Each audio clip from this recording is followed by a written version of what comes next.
अस्सलाम वालेकुम। हमारा आज का सबसे बड़ा मसला नॉन प्रोडक्टिव लाइफस्टाइल है। वर्क लाइफ बैलेंस अचीव करना क्या पॉसिबल है? क्या हमेशा ही लेट सिटिंग करने वाले को बेस्ट परफॉर्मर कंसिडर किया जाएगा?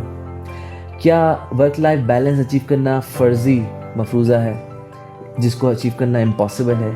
क्या ज़िंदगी हमें यूं ही जीती रहेगी बजाय इसके कि हम ज़िंदगी को जिएं? ये सब वो सवालात हैं जिसका जवाब मैं आज आपके पास लेकर आया हूँ, और इसके लिए मैं अपना एक productivity 4 point productivity formula share करूँगा। इस प्रोडक्टिव फार्मूला को मैंने अपने 15 साल कैरियर में ड्राइव किया है और इसको फिर मुख्तलिफ़ किताबों से कॉर्पोरेट और रिलेट भी किया है। जैसे कि टिम फेरिस की किताब 4 आवर्स वर्क वीक के अंदर एक डील से इसको रेफ़र किया गया, इस 4 पॉइंट फार्मूला को। उसके अंदर कुछ न्यू रिच और ओल्ड रिच की स्टोरी बताई गई, लेकिन मैं आपको एक नए पर्सपेक्टिव से ये डील ऑफ़र करूँगा। ये डील बिल्कुल फ्री है, लेकिन डेफिनेटली आपके काम आएगी और इंशाल्लाह मैं उम्मीद करता हूँ कि आपको ये हेल्प करे आपकी लाइफ की प्रोडक्टिविटी डबल करने में और इस ज़िंदगी को भरपूर तरीके से एंजॉय करने में। Stay tuned.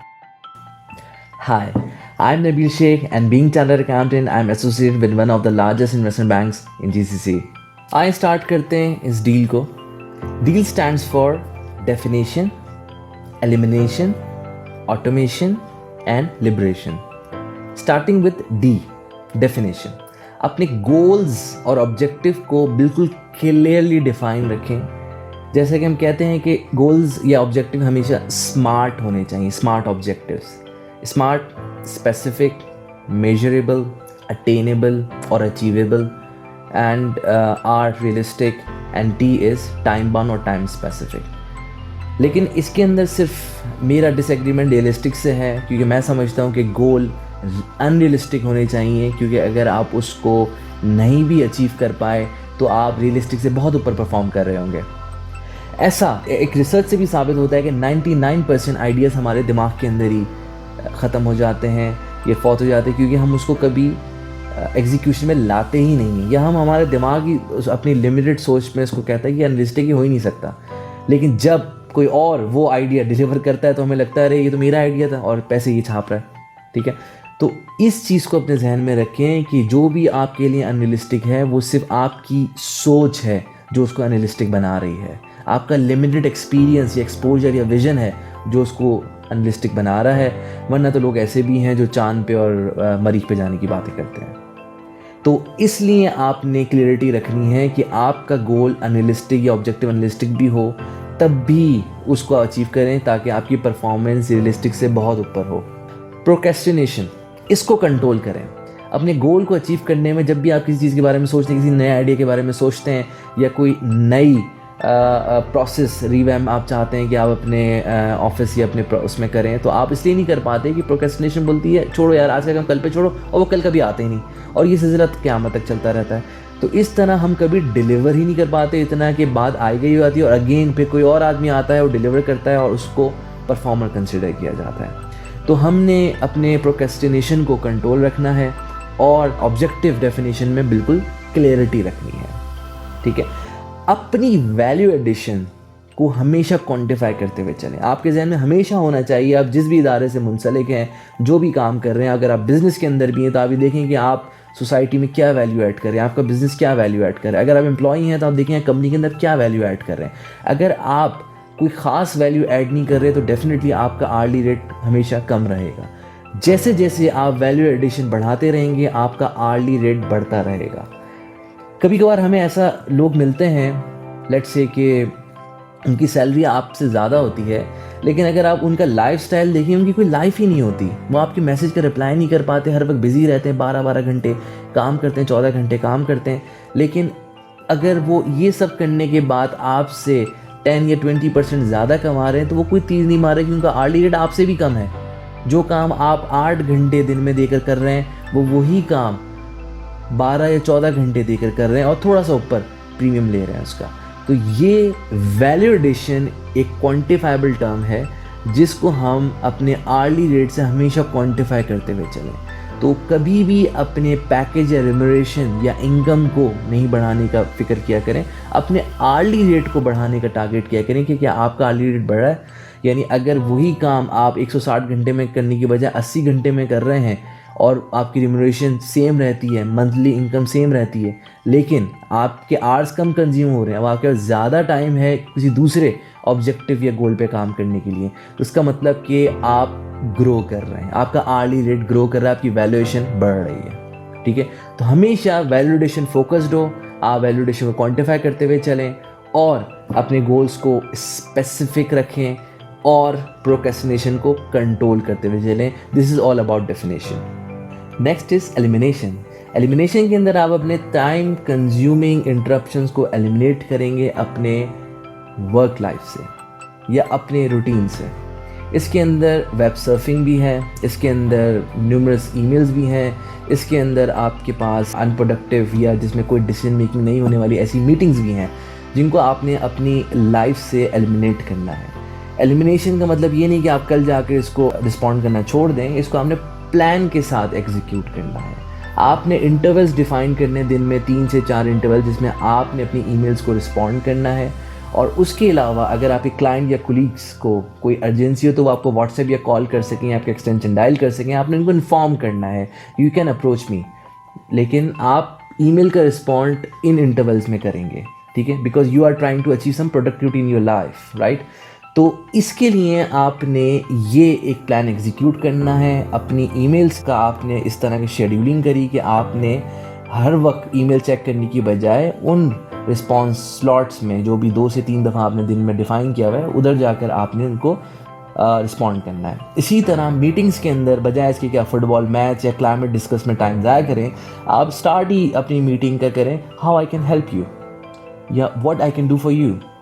तो इस तरह आप क्लियर कट पूछना चाह रहे हैं कि मैं आपके लिए क्या कर सकता हूँ या मैं किस तरह इस इशू को रिजॉल्व कर सकता हूँ, ताकि आप डिसीजन मेकिंग या एक्शन बेस्ड डिस्कशन में जा सकें, बजाय इसके कि ओपन एंडेड डिस्कशन हो, मीटिंग्स पे मीटिंग्स और एक चेन मीटिंग्स का चल रहा होता है, बार बार मीटिंग्स और वो पे डेफर हो जाती है, फिर मीटिंग और वो कई हफ्तों तक चलती रहती है लेकिन कोई कंक्लूजन नहीं आ रहा होता।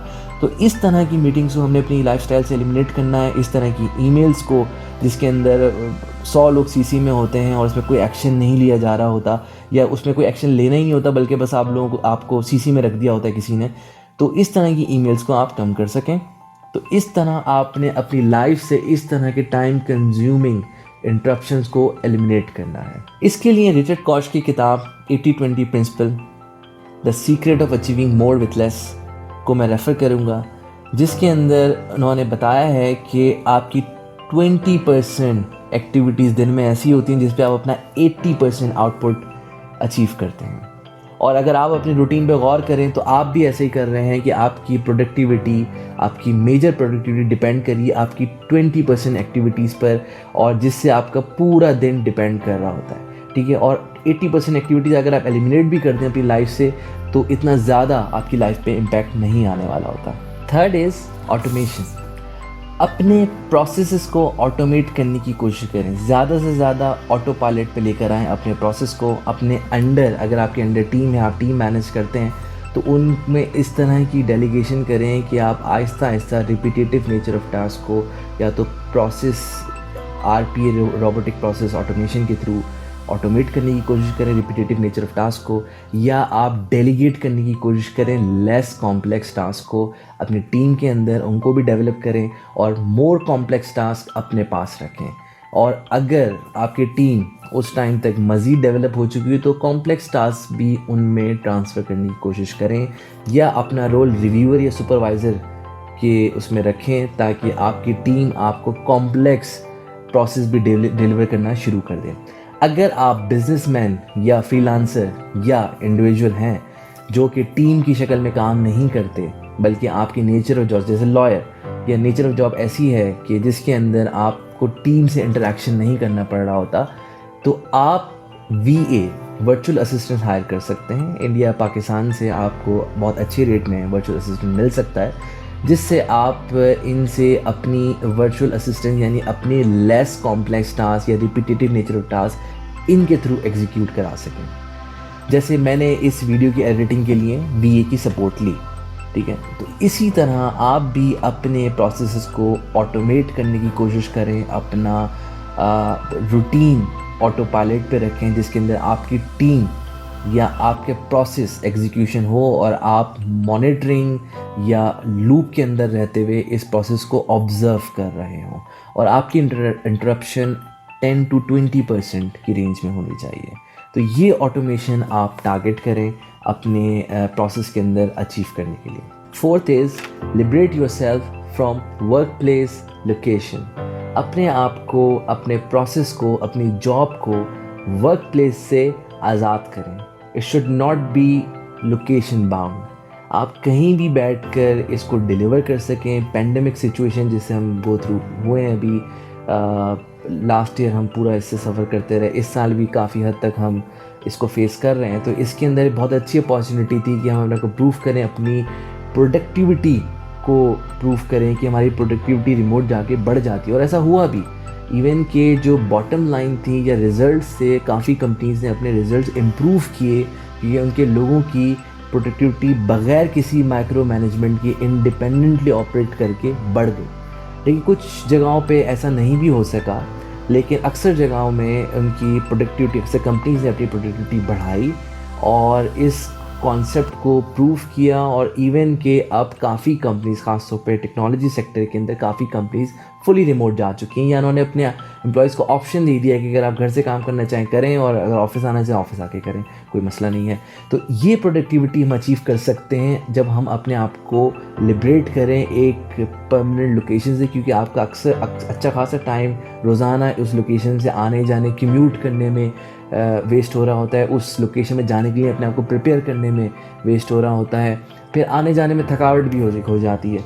तो इसीलिए अपने आप को इस टाइम बाउंड जॉब के से आज़ाद करें और अपने आप को एक लोकेशन से आज़ाद करें। अपने आप को लिबरेट करने के लिए हमें कभी कभार अपने एग्जिस्टिंग प्रोसेस को रीवैम्प भी करना होता है, रिफॉर्म भी लानी होती है या कुछ इनोवेशन भी करनी होती है। जैसे अगर आपको कोई फिज़िकल सिग्नेचर करनी होती है रोज़ाना, तो आप ई-सिग्नेचर की तरफ भी जा सकते हैं और बड़ी बड़ी फाइनेंशियल इंस्टीट्यूशन ने ई-सिग्नेचर को अडॉप्ट कर लिया है, तो आप क्यों नहीं कर सकते ये काम। तो इस तरह अपने एग्जिस्टिंग प्रोसेस जो कि लोकेशन बाउंड हैं उनको भी आप रीवैम्प करें, उस प्रोसेस को इस तरह कि वो इनोवेशन की तरफ जा सके और आप अपने आप को लिबरेट कर सकें एक लोकेशन से। तो इस तरह हमने इस डील को अडॉप्ट करते हुए अपनी प्रोडक्टिविटी को बढ़ाना है और अपने वर्क लाइफ बैलेंस को मेंटेन करना है।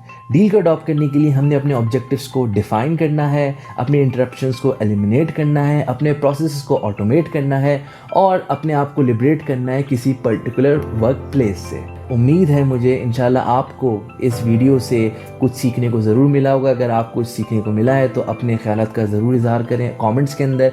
इस वीडियो को अगर आपको समझ में आई है, पसंद आई और आप चाहते हैं कि इस सिलसिले को कंटिन्यू किया जाए और आपसे मज़ीद ऐसी इन्फॉर्मेटिव प्रोडक्टिव चीज़ें शेयर की जाएँ, तो प्लीज़ लाइक और शेयर ज़रूर करें और बेल के आइकन को भी ज़रूर क्लिक करें। Thank you.